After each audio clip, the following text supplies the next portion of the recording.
This episode of A Conversation with John Conenna is sponsored by Generate. In today's digital age, staying ahead means harnessing the power of generative AI. Wondering how your small or medium-sized business can join this revolution? Look no further than Generate, your strategic partner for integrating cutting-edge generative AI solutions. We create personalized plans, adapting existing AI technologies to fit your specific business needs. Plus, our expert team provides essential training, empowering you to make the most of these innovative technologies. Interested in transforming your business with AI? Reach out to us at generateteam@gmail.com. That's generate, GENERAIT, team@gmail.com.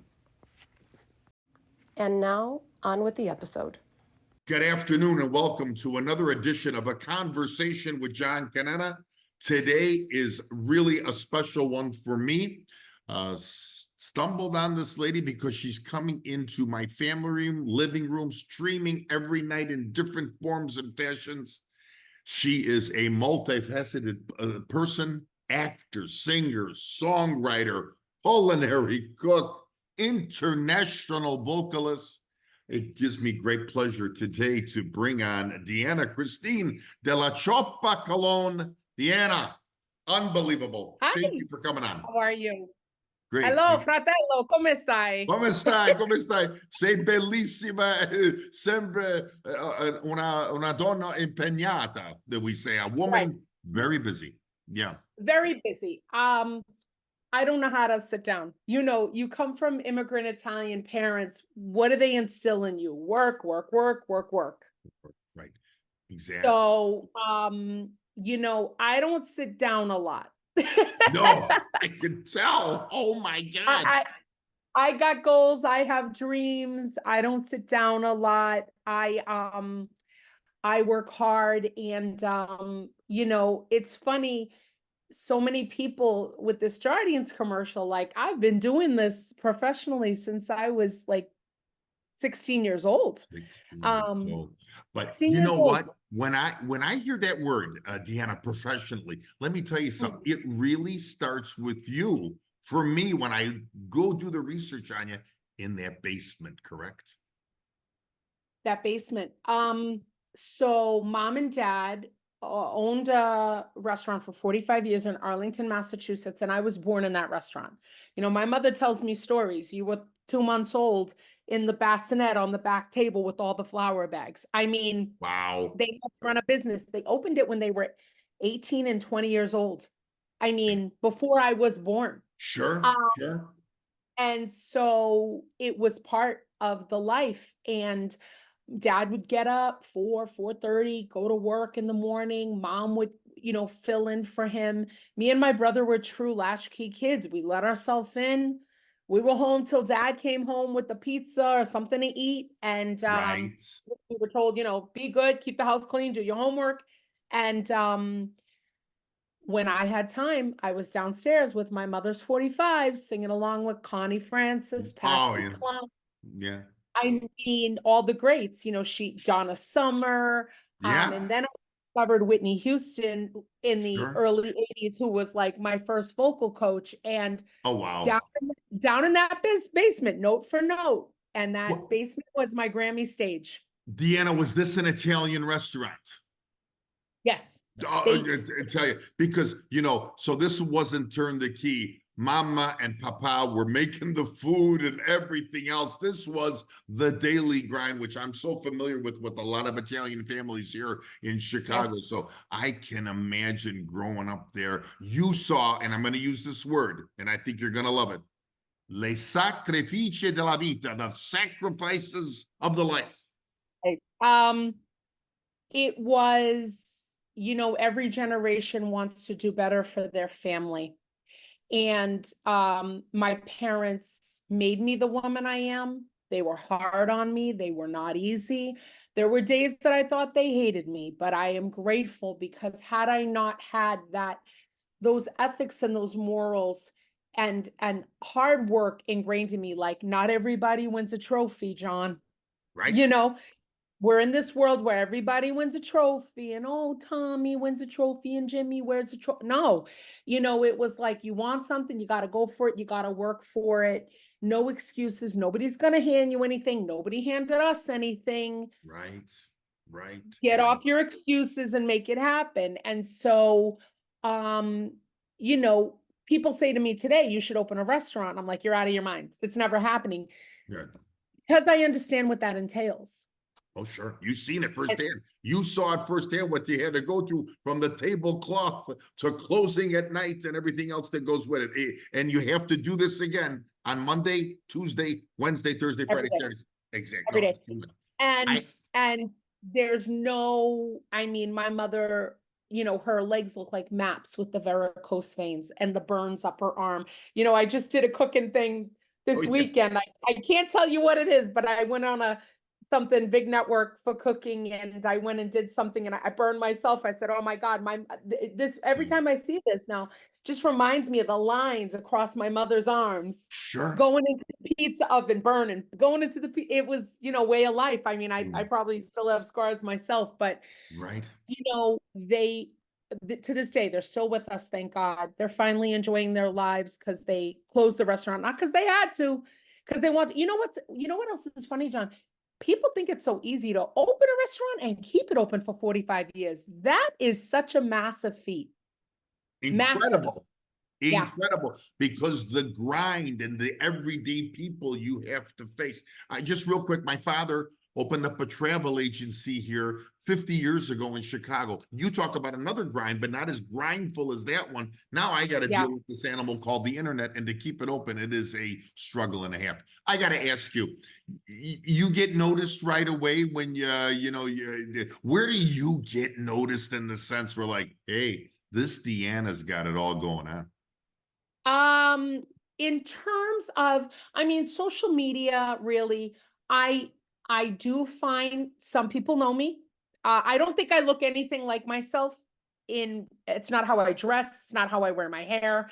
So for me, I don't think I look like myself from the commercial. But I was getting on a flight 2 weeks ago to Houston, and some man walked up to me and said, "I love your commercial," and I was like. Wow. And I was like, thank you. I've walked onto planes. I've had people yell out to me, I watch Go Fuck Yourself on TikTok, because I have a cooking show on TikTok. Sure. And I'm in the security line, like bright red, blushing, because some lady in the back of the security line noticed me. So, and then I find people staring and they don't say anything. Like you see them staring like that, like, who is that? Could it be? Yeah. I've done enough things now between MasterChef, America's Got Talent, my TikTok, my Instagram, Jardiance, Big Lots. I've done enough stuff on TV now where I think people may know my face. By no means I'm Adele or Mariah Carey or Janet Jackson, but I think people are looking at me now like, why do I know her? That's what they're doing, But I got to tell you, the thing that gave me the goosebumps was that when you did those first national jingles, when we talk about Diana Ross, Patti LaBelle, Yolanda Adams, CeCe Williams, Pat Metheny. How was that for you? You had to be like, wow, from that whole thing. It was because I'll never forget what the Boston Globe said about you. A sensation. Yeah, that's when I sang with Stevie. That's yes. Listen, all of those little things tell you you're on the right path, John. Do you know what I mean? Like, you're not getting hired to do backgrounds for Celine Dion or Justin Bieber or Nick Jonas or Paula Abdul if you suck, right? Exactly. Right. So those little wins, winning the commercial, getting on America's Got Talent, those are all indicators of, hey, you got something, kid, keep going. Believe in yourself. You got something. So that's, that word, I literally have it tattooed on my wrist in my mother's handwriting, believe. Because you have to have such audacity to be a plus size woman, 50 years old, to still be going for your dreams in this business right now. Exactly. Like, you got to believe in yourself more than everybody that loves you put together, because I hear 99 no's to get one yes, John. Man, did you hit it on the head, especially because we're both from Italian backgrounds? Did you? And Yeah. my next question to you, maybe you kind of beat it to the punch. How supportive were your parents when stuff like this was going on? When, of course, when you did the jingles and all that, and the BA in music from Berkeley, how was it for them? Because we are talking first generation Italian when we talk about your parents, correct? Yeah, they are forever proud, forever also fearful, because they see what the business does to some people. So they don't, some turn to alcohol, some turn to drugs, some turn to being divorced 400 times, some fall into massive depressions. And, I mean, I know what I went through with the bullying with Jardian's commercial. Could you imagine being somebody who's huge, the amount of crappy people saying things about them? I mean, it's as much as you want to turn the other cheek, you're human, and it affects you and it hurts your heart that people are so ugly, are so willing to come up under your Instagram and say, I mean, listen, I don't even want to be a downer, but if I shared some of the things that people have sent me and what they've said about me, it's mind-blowing. Mind-blowing. Right. It's mind-blowing and scary, because it indicates how unwell and how unhappy so many people are. Okay. But then again, Deanna, I'll put it to you this way, and I hope you're in agreement with me. Yes, that alone, what you said, is still in this craziest of worlds that we live. My mom, who had only third grade education, said, in regards to somebody like you, I'll say it in Italian and always break it down in English. La gelosia è nato prima di noi. It's the worst disease in the world. And that sometimes could be attributed to someone of your talent. Can she do it, but my kid or I can't do it? Well, you need to work for it, like we're basing this interview on. Yeah, it's, people forget that. People think, that I stand by the statement, John. Nobody happy is going under your Instagram post or your TikTok or whatever, or the commercial on YouTube saying disgusting things about somebody they'd never met. You are jealous, a hater, hate yourself. Absolutely. Without it. And you're very unhappy and miserable. There are people I don't like. There are celebrities I do not like for various reasons. But I'm a happy person. Do you make your money? I'm not going to support you because of X, Y, or Z, but I'm certainly not under their Instagram telling them about themselves. Exactly. No, gotcha. 100%. 100%. That's not a well person. No, exactly. I have to tell you, so besides, like, you learn the culinary, the singing, you went to school for this, the BA in Berkeley and everything. Is it that when you were on The Voice, where you get noticed in 14? I mean, were you? Oh, no. Now you make this move? It was America's Got Talent. America's Got Talent. It was The Voice. Yeah. And that was when I was 39 turning 40. Wow. I had a 20-year career before that. Right. Before America's Got Talent. Wow. So, it was, the full scholarship to Berkeley, yet again, another indicator you're doing something right. Getting, over 200 placements, film and TV, songs that I wrote, and those started at Berkeley when I was, 19, 20 years old. Sure. Went to New York City, got my first massive jingles, off-camera jingles that I was singing for Samsung, for this company, for that company. I got a top 3 Billboard dance hit that I co-wrote. That was in my early 20s. You know what I mean? So again, you just keep plugging along. You just keep singing, songwriting, doing this, doing that, doing this, doing that, going for it. I was working with a very popular corporate band in the New Jersey area.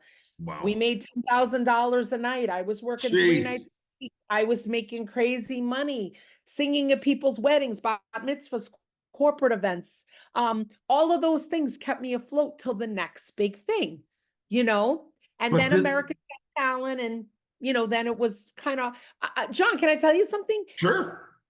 The people that watch this or listen to this, I want you to understand that my biggest successes in life did not happen until after 39 years old. Wow. America's Got Talent, Big Lots, Jardinians, everything that's happened was from 40 to today. To today. Wow. So my mantra is always, if you give up, it's over. Right. But if you keep going and believing in yourself, at some point, just keep throwing stuff against the wall. Something's gonna stick. I had an acting coach that said, I've never met somebody who had talent that did not give up, that didn't make it. Wow. What a great motivating line, And I know I have talent. Oh, cool. So how can I give up?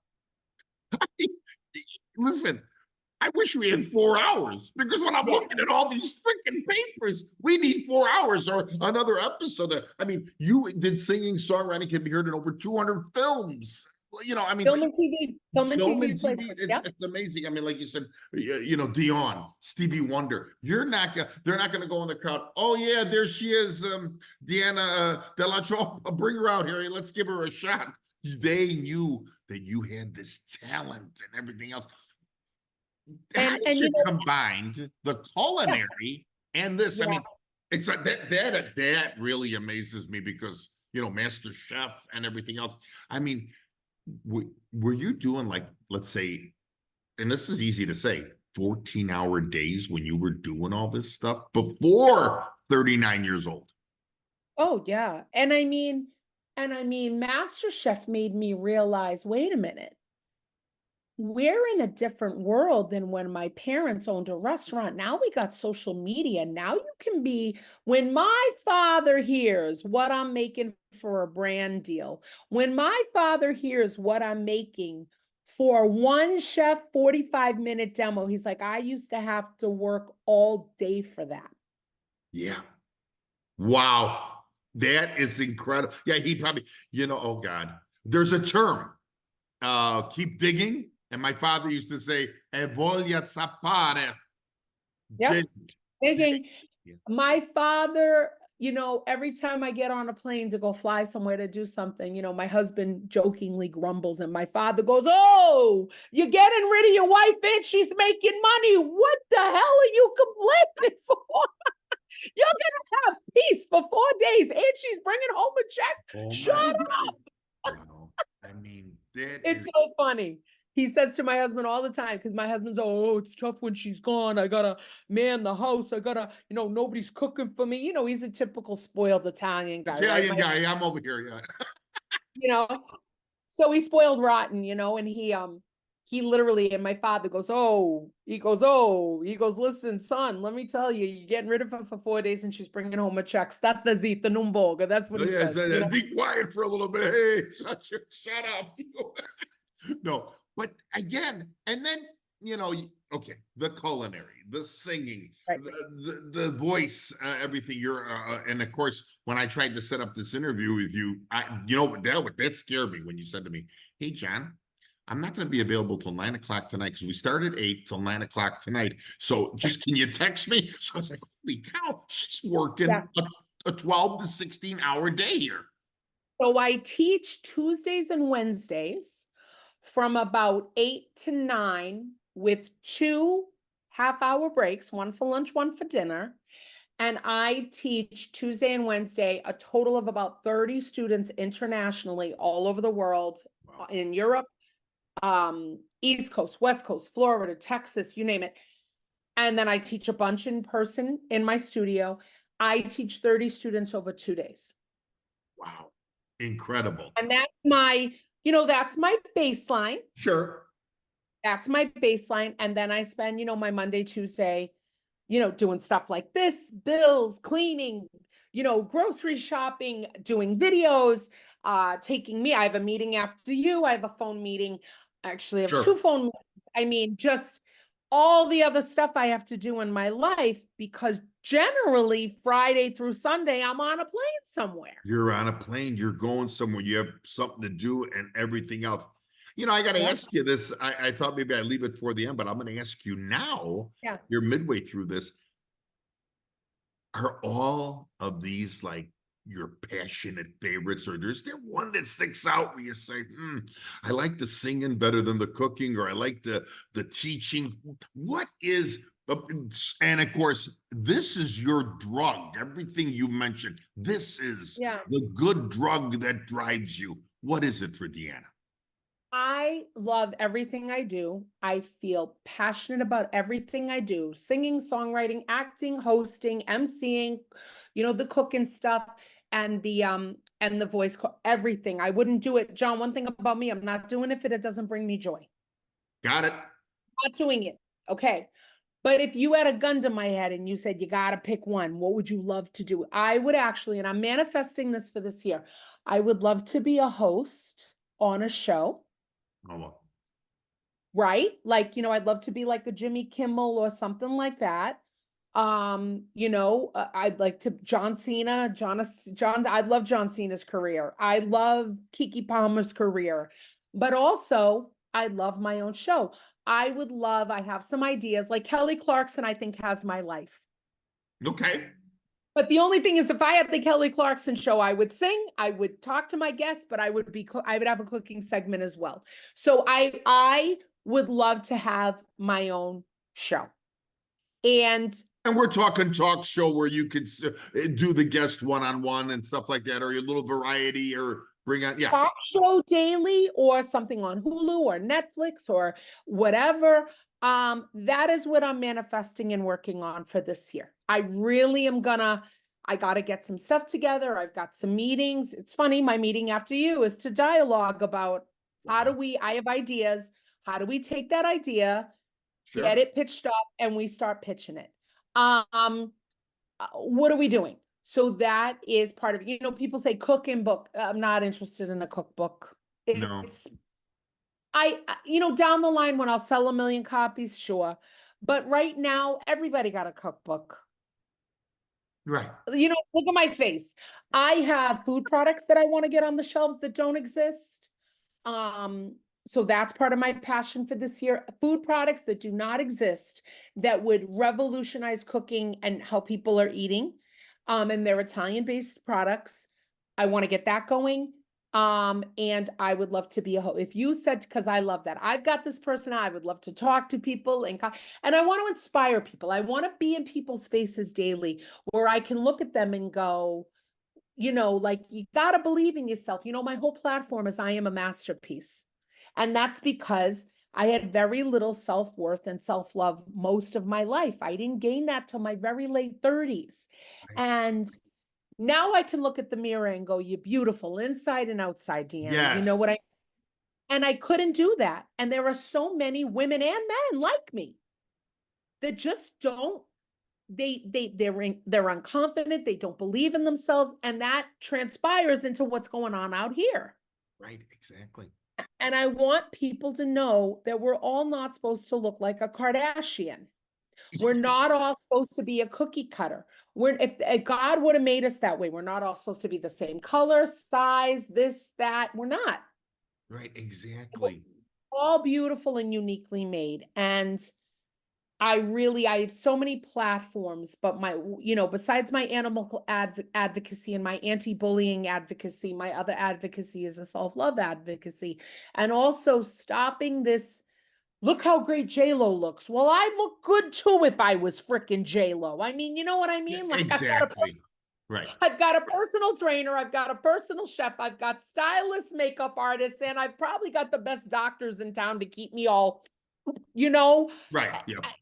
I always say, John, you're not ugly. You're not ugly. You're poor. Exactly. Hey, no.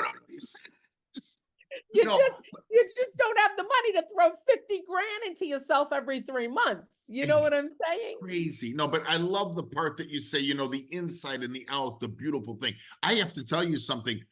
I could see you doing this show because when I do this little podcast that I do a lot of ex-Chicago athletes, journalists. So somebody asked me today, goes, who are you doing next? They go, well, I'm doing the lady from the Jardines commercial. What?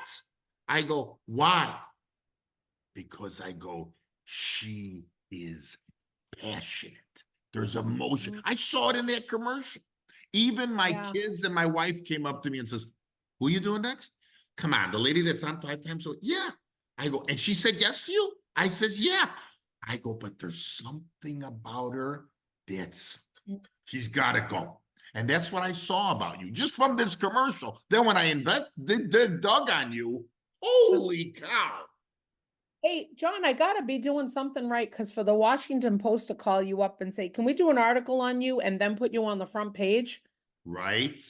When was the last time you were on the Washington Post front page? For me, this was the first Yeah, time. let me look. You know what I mean? I mean, you know, again, I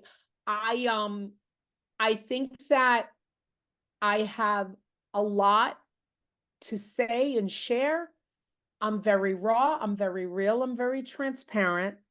We can talk about anything you want to talk about, and Right. I've been through it all. And some of it is deeper than other things. Sure. And I'm transparent to look at you and say, at one point in my life, I didn't want to be here. And it was a dark cloud that hung around, and I was like, yeah, I'm out, you know, and the thing that kept me alive was my rescue dog. For real. Sure. I have no problem telling you I have been in abusive relationships. When you don't love yourself, holy shit, you'll let anything love you.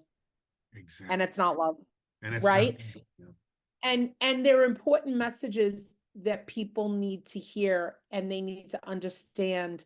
And I've been on this journey, and I'm sharing it, and I'm being transparent, and I'm hoping that I can save somebody from, you know, the horrible things that I went through. I hope that I can save somebody from going through some of the misery that I endured in my life. I have to tell you, I really appreciate the way this went, because I thought it was going to go a different way. I mean, when I'm going to tell them, I usually stop at this point before we do something here toward the end, but we are visiting again today with Deanna Christine Dellacioppa Colon, because I love that name. I love that name. I love the pronunciation. Hey, if you want the whole thing, John, it's Deanna Cristina Regina Dellacioppa Colon. Go. Say that 6 times.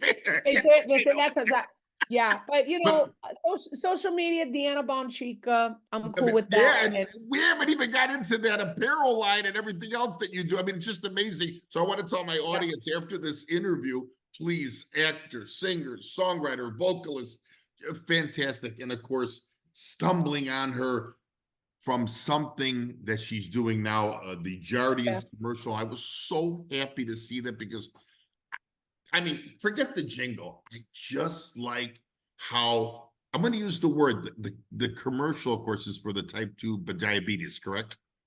Yeah. It's to lower your A1C, essentially. But I got to tell you, you show the confidence of you, and you show the confidence of people that you can live the normal life. Get out there. Don't be afraid. You know, that's what I loved about it. When I see the comments, oh my God, you're making diabetes look like a joke. Diabetes isn't a musical, you know, and then the comments that come with it of, oh, if you dieted and exercised, you wouldn't look like that. I'm like sitting there going, oh my God, you're just, you know, you're not a happy person. Just go bye-bye. No. You know, and then I have people approach me that say, hey, I'm on Jardines and it's changed my life. Wow. It saved my life. I've lost 35 pounds. My A1C is the lowest it's ever been. Yada, boom, boom. Like, you know, and then the people like you that reach out, like, you just bring me happiness. You bring me joy. My mother, who has dementia, who doesn't even know my face, sees you and lights up every time she sees you. Wow. Incredible. And I'm like, give her a big hug for me. You know what I mean? Like, those are the messages that touch my soul. Like, I'm making some lady somewhere with dementia happy for 60 seconds. I'll take it. You'll take it. Sure. I I'll mean, take and it. like you said, the ones that you mentioned before that make the stupid comments, can you imagine what kind of bitter life they have to make those kind of comments? They're bitter with them. They don't like themselves. I feel bad. I Yeah. feel bad for them. And I fire back at my haters. I do. Because I've spent so many years being bullied and taking it and letting it affect me that I'm going to stand up to the bullies now for all of those people, kids, whatever, that won't. Right. I'm going to stand up to them. I'm going to tell you about yourself. We'll go back once or twice. I'll give you one of these and I'll block your ass. Like Exactly. but Yeah. I'm certainly not going to let you say what you want to say about me at this point in the game and get away with it. Right. Exactly. You know? Fantastic. And I love just the way how you are, that tell it like it is style. Okay, listen, I've got to give you like 5 questions, and then I'm going to say something about you at the end, and then I'm going to let you go because really, I mean, I hope that we can meet somewhere down the road, but we'll talk about something here at the end. But all right, I got 5 questions. I love it. All right. Go ahead. Besides the parents who you brought up, and I love that, touched my heart today, of course, being the Italian kid with the mom and dad who were Italian. Who was that early mentor that you still talk about? A couple of early mentors that you still talk about to this day and say, wow, besides mom and papa, these people were really good to me. My first vocal coach, Whitney Elizabeth Houston. Really, Whitney Houston, incredible. When people hear me sing, how did you get that power? Well, as a little girl, I sat down in that basement emulating her exact sound. So I feel that. And then my next vocal coach, her name was Jeannie Diva, D-E-V-A. I met her when I was 15. I trained with her throughout Berkeley. And she sadly was invited to my wedding in April of 2016. Her cancer came back and we lost her. And she RSVP'd yes to my wedding and never made it. And, I teach her method to this day, the method that she taught me. And she was always so supporting and loving of me. And, that. And then I know this sounds weird, but even though I only had my grandmother on my mother's side for 2 or 3 years, my Nonna Josephina, because, I always felt like somebody was walking with me in this life, and she was a strong woman. She came here. I felt it. And like I said, what she instilled into my mother that then was passed on to me. I mean, I've got to give that its props. The women that came before me. That's a very big deal. So those people, to answer your question. Fantastic. Okay. Since we're talking about Whitney and your coach, what's that song that Deanna could sing over 200 times and not get bored? She closes the camera on John Conenna now and says, I'm going to sing this song because I love that song. What's that song? I would say the emotional connection and the impressiveness of a 5'4" East Coast white chick singing "I Will Always Love You" by Whitney. Oh, wow. Woo-hoo. La Morta went through me, but yeah. Wow. Yeah, that's the one that if, it's such a challenging song for so many reasons. But her version of it, and thankful to Dolly Parton, who wrote that 100% for herself. But that version it's so vocally impressive, and to do it that much justice. But that's the song that if I wanted to blow you yeah. I got to tell you, Deanna, I don't know what it was. You'll probably be able to correct me. It was a national anthem she sang somewhere. Holy cow. It went through me. Yeah. I mean, she made the national anthem. Not one better.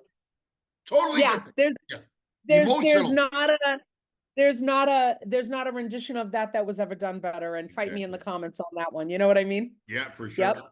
All right, third question. I know your answer. I really do know your answer, but I could be wrong. Who is someone you'd like to interview? Since I'm doing the interview today, who's someone you'd like to interview? But I know your answer. It can't be me. Okay. Somebody that I would live to work with or interview or just spend any amount of time just vibing with. Yeah. I think you think you know the answer, but you don't. I thought it was me, but I know. Okay. Dave Grohl from the Foo Fighters. Oh, okay. Okay, no, I don't know. Okay. Just someone that's really What? Dave Grohl was the drummer in Nirvana and now leads a group called the Foo Fighters. He's the main songwriter, lead guitarist, and vocalist. Dave Grohl, by all accounts, I've heard is just the coolest guy ever. I've never gotten to meet him, but I would love to meet him. I love that band's music. He just seems so cool in every interview I've seen. He's a barbecuer. He's just such a give back guy. And I mean, I would just love to sit and like listen to music with him and vibe out and like drink a glass of wine and bullshit with him. If I got an hour with Dave Grohl, I mean, the other person would be Stevie Wonder. I would love to spend time, but I feel like I've gotten that a little bit. Like, oh yeah, you were with him. You played with him. I mean, fantastic. Yeah. Yeah. So I feel like I had that a little bit. I mean, I'd love a little more personal time with Stevie.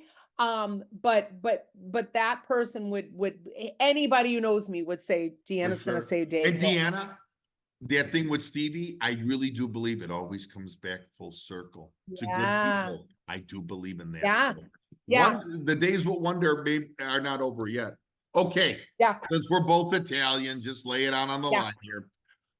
Either what's your favorite food to eat or favorite food to make, but it has to be something Italian because it's lunchtime here in Chicago. Get the day going here. Pizza. Come on. Damn it, I had it last night.